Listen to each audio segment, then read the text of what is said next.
Hi guys, welcome back to the brand new NFC podcast, where today we're going to be getting to know another one of our players. By the way, this podcast is sponsored by Newton Coffee, based in the Four Winds. Go and support your local. Unbelievable. So let's see if we can guess who the player is today on the podcast. He was born on the 9th of August 1990. He's played for Linfield, Lisburn Distillery, PSNI and Rosario. He joined the club in 2012, then he left in 2014 to go back to Rosario and then rejoined the club in 2015. He's been club captain, he's won Clubman of the Year, he's got a lethal left foot, he loves a free kick from 40 yards. And that's it. He's definitely the loudest on the pitch, he's always in the referee's book, he's known as the biggest moaner at the club. He doesn't mess about. He's definitely a future manager because he loves Newtownbreda. Can you guess who it is? It's Ran O'Hare.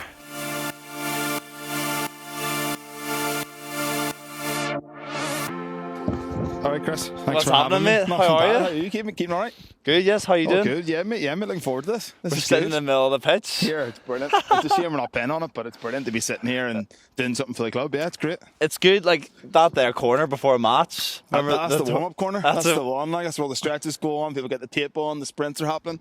That's us. That's our last wee bit before we go out. I know. And here, did you watch the first podcast? What's the first one? Jeff done a great job. He loved it. It was good. So, do you know what? So much better than just doing it on the Facebook page and having just people reading it. This is what all the clubs are doing now, and all the Prem clubs are doing. So why not? Why can't we do it? Mate, I mean, after we're all, up there, like we're up there. We did wreck the stats when it came to our pit launch. People hated it. So it's great. Yeah, it's great. Biggest moaner at the club, Flip. Mate, it's definitely me. Yeah, 100%. Like, I can't deny that. I'm on Saturdays, I'm on a training. But I always get the work done. So do you know what? Like the last time we were playing, you came on the pitch and started just shouting at people, and I loved it. I was like, yes. Do you know what? I love Saturdays. Like that's what it's all about. And you have missed it.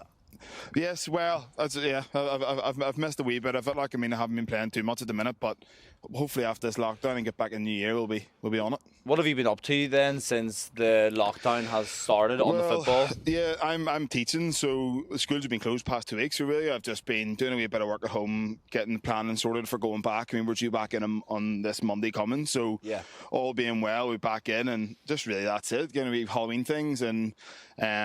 Just getting ready. I've got a baby on the way, so getting ready for the baby coming and planning the last week. Thank you. Planning the last few things. And how long? When's it? 21st of December she's due, so could be Christmas as well.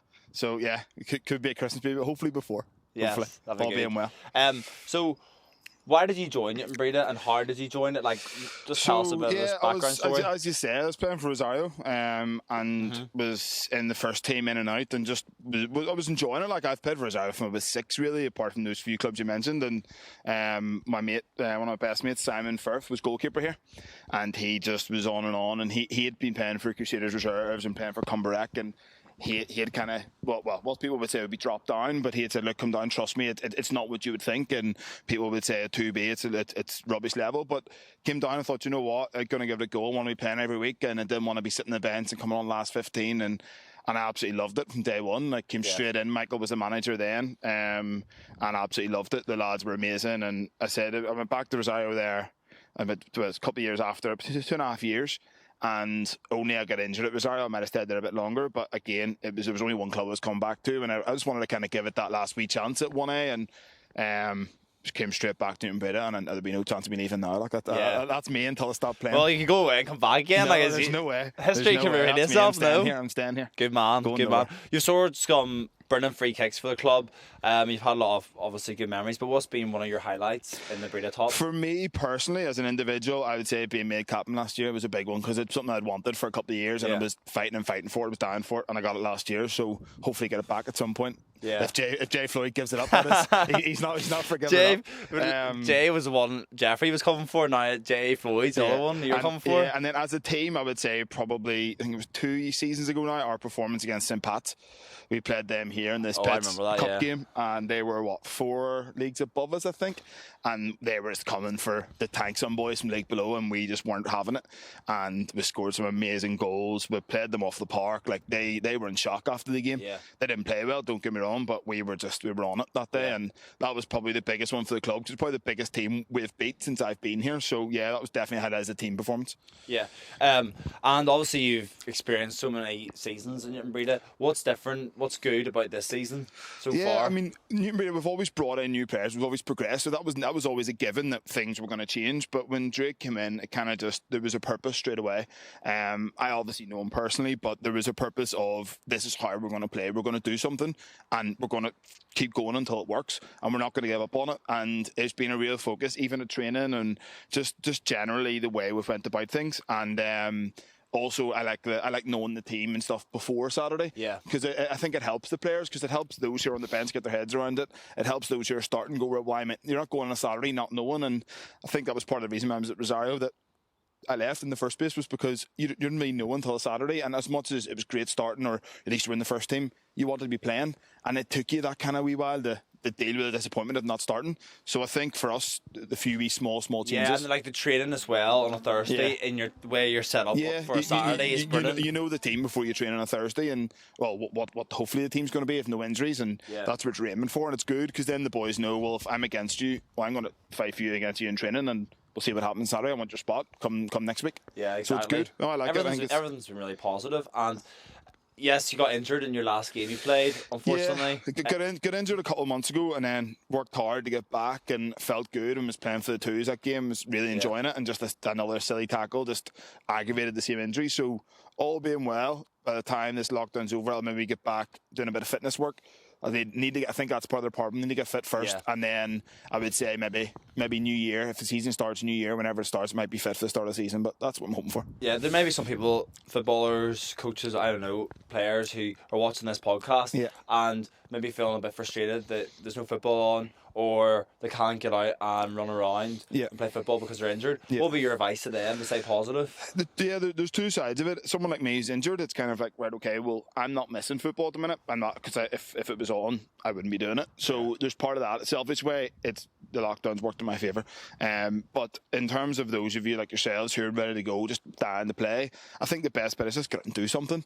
I mean, there's a few of the lads want to go out for runs, and they want to meet up and do a distance run and distance kicking a ball about, and obviously we can do it in small groups, but even if it's by yourself, my brother goes out all the time by himself. He's up at the pitches nearly every day, or he's at the back kicking His a ball. His brother about. beat me at the belief test, and I'll have about it. he was busting to get you that one. Like, he was dying. I mean, he's got his sights aimed pretty high, but he was dying to beat you in that one. Yeah. But no, that's right though. Like, keeping positive, going out and doing something. Like, just because you can't run around, you can still go out and like go mountain biking, or you can go out and play golf, or like. I mean, there's a lot of things. Even the likes of foot golf and stuff is still open. Yeah. And you can still go up those because there are all social distance things you can do. Even if it's you and one other mate come to the park just to ping a ball for half an hour, it's something, and it keeps your brain taking over. And then eventually, over in a couple of weeks, you'll be back training, and you'll be back in the way of it in no time. Like, I've no doubt Drake will have you back in straight away. We want to get him back though. We want to get you back playing. I'll be back soon. Okay, we'll find out a bit more about you now. A bit of quick fire. Who is your favourite footballer, Ryan? Growing up was probably Giggs. I would say it was probably Giggsy, because I was a left mid myself, so I loved that. I would say then going through teenage years in the 20s, Ronaldo had to be for me. Cristiano Ronaldo for me was because he changed how you seen a footballer, 100%. So yeah, Ronaldo would be the main one. But growing up as a kid, the idol and still would be Giggs. He was the one. His left foot was like a wand. Unbelievable. Because we left footed too. Yeah. Love a left footer. You think you're Giggsy? No, I don't think I'm Giggsy. No, never. Football likes. What do you love about football? Winning, obviously, but love just team spirit, I think, is the main thing, to be honest. Because if you've got that, you can go out on a Saturday, and if you know everyone's up for it and all together, that's half the battle. Especially amateur league. I mean, you know it yourself. You come up against teams who argue with each other, and you think it's brilliant.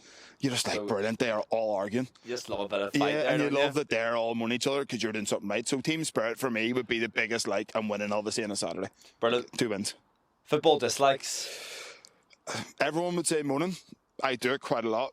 So I can't say that, although I do get frustrated with myself when I do it. I would say my biggest dislike from a teammate would be pulling out of a tackle. Oh, that is bad. Like, because some people do that for in our me, team.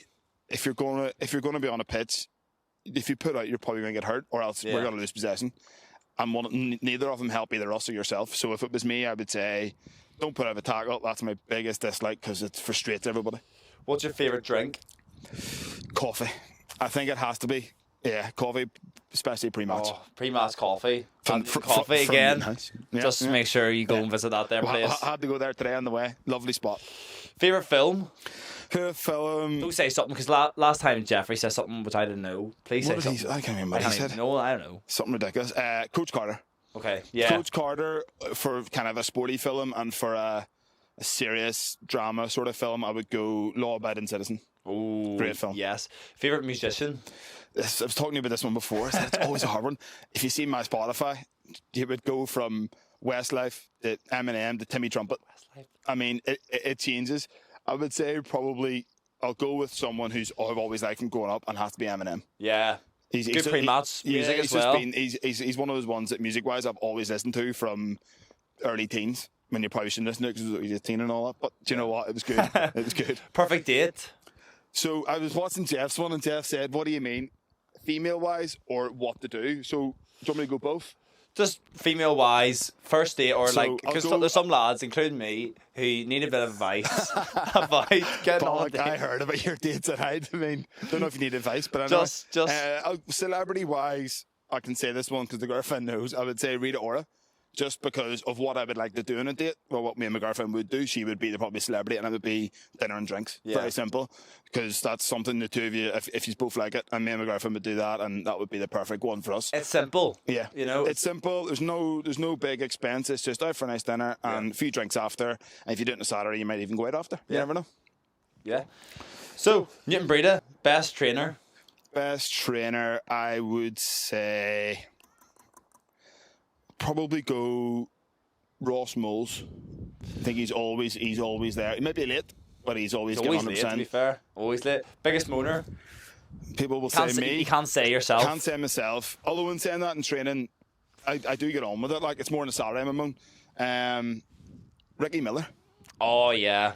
That boy lives for games, but he just couldn't be bothered with Moans training. all the time. Hard man at the club. I'd say you're pretty hard, but I would someone else. Well, who I've played with, obviously he's not playing this season, would have been Drakey, 100%. Yeah. And I don't think there's been one like him since. So No, just stuck in the tackles. There's okay. one time actually he speared me at training. I was giving him the high press, and I got a press in the ribs. So I remember playing Bangor Amateurs, was it, away? Bangor Rangers. And he just rugby tackled this boy and then turned around and apologised, and the referee didn't even book him because it just got away with it every week. Whereas I won tackle, and because I'm too busy moaning, I get a yell for tackle. he's slimy. Oh, he's he's so brilliant. slimy. Soft man at the club. Soft man, Ricky Miller. Okay, Ricky Miller's in again. Doesn't get in for them 50s. Like, he's not a big fan of the 50s. He wants it all nice and pretty. Quickest, Quickest, Kyle. slowest. I know Jeff said Butler, but if it was to go, I would go Butler for the twos, and if it was going ones, I would probably be. But I mean, I'm not ridiculously slow. But I mean, I would probably, just because our first team's actually generally quite quick. Yeah. So probably myself. Yeah. Most skillful. Jeff has to be. Who is the most intelligent? Most intelligent. Lou Wright is very intelligent, and if it was going sporting wise, like Lou Wright's probably like most intelligent, just in general. But sporting wise, Drake. Yeah. Least intelligent. That's a hard one. Mate, see if you say me. I'm gonna. No, I mean, hold on, that's easy. Any three of them are Craners. Yes. I can't believe I even doubted that. Sorry, lads, but you mean you have done some silly things. Like, let's face it. Worst dress sense. Worst dress sense, Pollock. You know it's you, mate. Jeff said last Every week, you time. rock up in games, yellow hoodies, orange shorts, bright trainers. Trying to put all I four mean, positions, I know, mate. but you're meant to show up in Newtownbreda gear. Well, yes. By the Yeah. way, guys, get on the Club shop. online. It's on. Some great stuff. I'm gonna get Fans, serve for you too, don't worry. it. Team Joker. Team Joker, I think there was a silent assassin. I think McGill is the new Team Joker, you know? Yeah. I just think we haven't got into proper competitive games yet, and he's only just been in the first team, but I think McGill's that Joker. Like, I don't know him outside of football, but... It's when he joked around when he came to the club. He was like, I play centre back. That was the first joke. That was the biggest joke. I mean, come on, McGill, you're a keeper, mate. Yeah, Definitely. and he's solid. Hold on, but but then Carson's trying to do it too. Yeah. I mean, he's a good keeper too. He wants to play the But field. Miguel's a really good keeper. Like, Yeah, he's Miguel's really... a brilliant keeper. But I reckon just from that, even from the wee net we had there a wee while ago, and he's a good laugh, so I reckon Miguel will turn into the joker. Longest in the shower? Connor Boyle was. Haven't seen him in a while, but yeah, probably Connor Boyle would have been last season, so I'll go with that one. Okay. And I'm not saying for what reasons. Yeah, okay. We all know. We winked at the camera there if you spotted it. Future manager, last one. Future manager, toss up. I hope it'll be me someday. Yeah. Maybe even with Jay, with Lou. So between the three of us, I reckon Lou's second team manager. But I would say between the three of us, we'll all be there. I would say for you a did while. a great job so. actually when we didn't have the first team coach revealed Yeah, to keep us I going love taking before. training and stuff, but I think it was important for me while I'm still playing and trying to still play to just be focused on that. So once that bit starts to die off, then yeah, definitely would love to get into that side of it, 100%. Mate, it's been a pleasure, Yeah, absolute love it. pleasure coming Brilliant. on today and. It's a good thing to do, like just get out of the house and talk football. Yeah, it's great. I loved it. Thank you so much for coming on. Thank you very much, everyone, for watching. Yeah, and make sure, guys, to subscribe to the NFC podcast to get the next edition. Who you want to see on next time, mate? Oh, there's a few boys I want to see on. Like I want to see Ricky Miller. I'll be interested to see some of his answers. Jay Floyd, club legend, needs to come on, and maybe even from one of the managers or something. Would be nice to get one of them in. Well, we'll see. We'll see what happens. See you next time, lads. All the best, guys. See you later.